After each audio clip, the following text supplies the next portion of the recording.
Hi everybody, this is Henry from MathTestAce.com.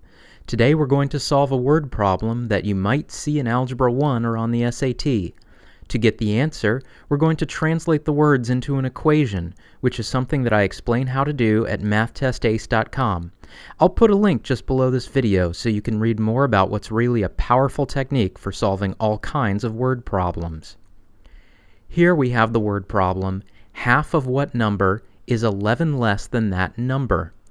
If you've read my post on solving word problems, you know that almost every important word in a word problem can be translated into math language, and that's true here. Let's go one by one through the words in this problem to see what they mean in math language. Half just means the number 1/2. Of is a word that means multiplied by. What number is the answer to the question? I usually like to write out the word answer, but here, to save space and to save time, we're going to use a capital A, and you can do that yourself too. A for answer. Is the word problem term for equals. 11 is just the number 11. Less than is word problem language for minus. That number is our answer again, which we've called A. So let's take all of these translated terms and put them together to make an equation that we can solve. The left side of the equation is 1/2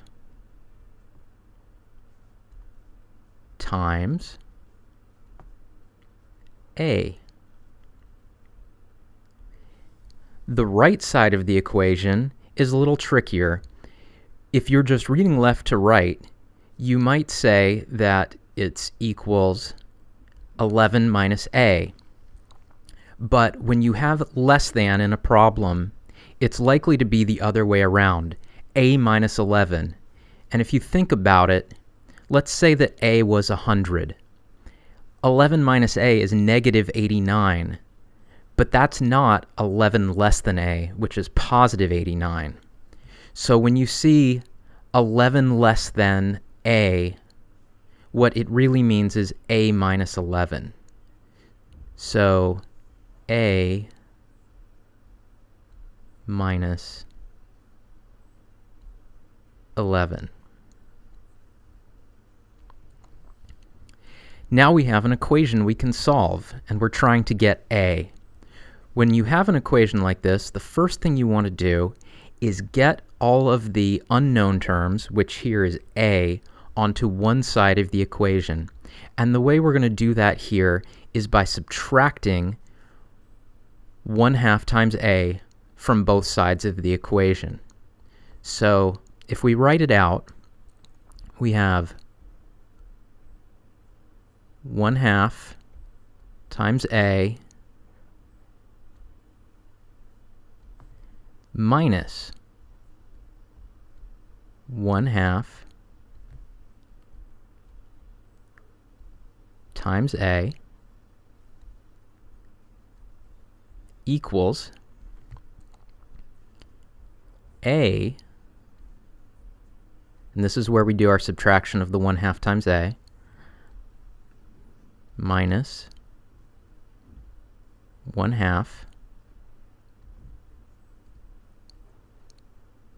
times A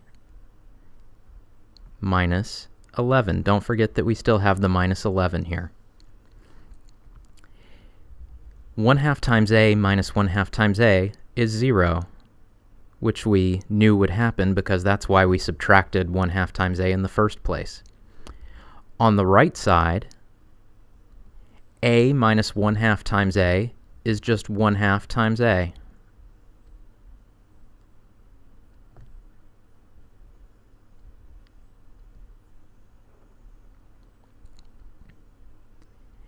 And we've still got that minus 11. We haven't done anything that will get rid of it yet.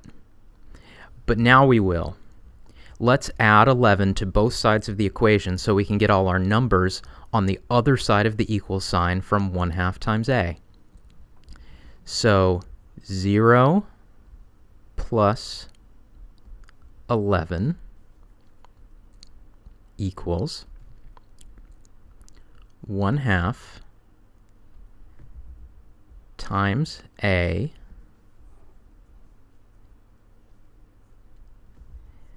minus 11 plus 11. Well, 0 plus 11 is just 11. 1/2 times a minus 11 plus 11 is just 1/2 times a, because the minus 11 and plus 11 turn into a 0. So 11 equals 1/2 times a. Now we're almost there. We just need to multiply both sides of the equation by 2 so we have a all by itself. Let's go up here to the right where we have some more space. 11 times 2 is equal to 1/2 times a times 2. Well, 11 times 2 is 22. 1/2 times a times 2 is just a, because 1/2 times 2 is 1. And 1a is just the same as a. So 22 equals a. Well, a stands for answer. 22 is the answer to our question. So all we have left to do is go back and see if that makes sense in the word problem. Instead of saying what number, let's say 22. Half of 22 is 11 less than 22. Is that right? Well, half of 22 is 11, and 11 less than 22 is also 11. So we've got the right answer.